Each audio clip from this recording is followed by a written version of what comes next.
आपण सध्या आहोत चिंचवड येथील एम्पायर इस्टेट सोसायटीमध्ये। खरं तर या ठिकाणी आपण पाहतोय फेडरेशन 2 परिसरात आपण आहोत आणि माझ्या मागचा जर हा सगळा परिसर तुम्ही पाहत असाल तर या ठिकाणी एम्पायर इस्टेट मधले सगळे रो हाऊस आहे। अर्थातच या ठिकाणी सगळे एम्पायर इस्टेट सोसायटी मधील बंगले आहेत।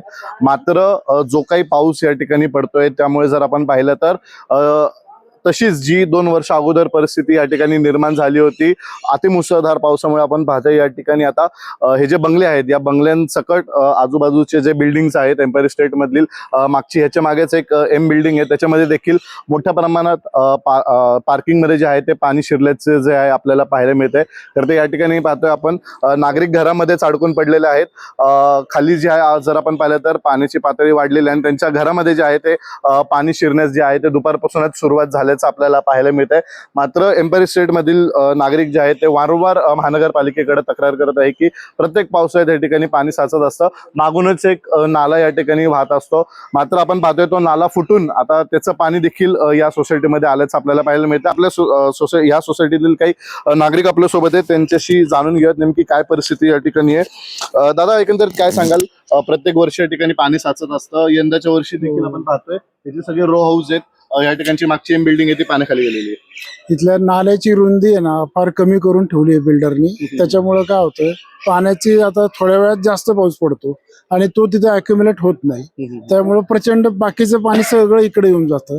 आणि आता नवीन रोड झालाय त्याचं पण जे पाणी आहे जय हिंद आणि तिथनं जे येतं ते पाणी पण वाहून जात नाही पुढं, ते पण पाणी सगळं इकडे उतार असल्यामुळं इकडेच येतं आणि त्यामुळे इथं पाणी पूर्ण पॅक होऊन जातं। पहिले जे नैसर्गिक जे ओढे होते ते सगळे बुजवण्यात आले बिल्डर कडून, म्हणजे लई बिल्डर जे आता कामं चालू आहे सगळ्यांची, तर वडे जो मोठे होते ते सगळे बारीक करून टाकले। त्याच्यावर नैसर्गिक ऋतूचं पाणी कुठं बाहेर जाणारच नाही ना, त्याला जायला जागा पाहिजे ना, ते जागे नसल्यामुळे हे पाणी अडून राहतो। साधारण काय परिस्थिती होती सकाळपासून या ठिकाणी? आता थोडंफार पाणी ओसरते, पाऊस थांबला म्हणून पाणी ओसरते, मात्र काय परिस्थिती होती दुपारी? परिस्थिती अशी होती का पाणीचं प्रमाण, हे बघा इथं लेवल बघू शकता, 1 फूट वर होतं पाणी, अजून 1 फूट कमी झाले।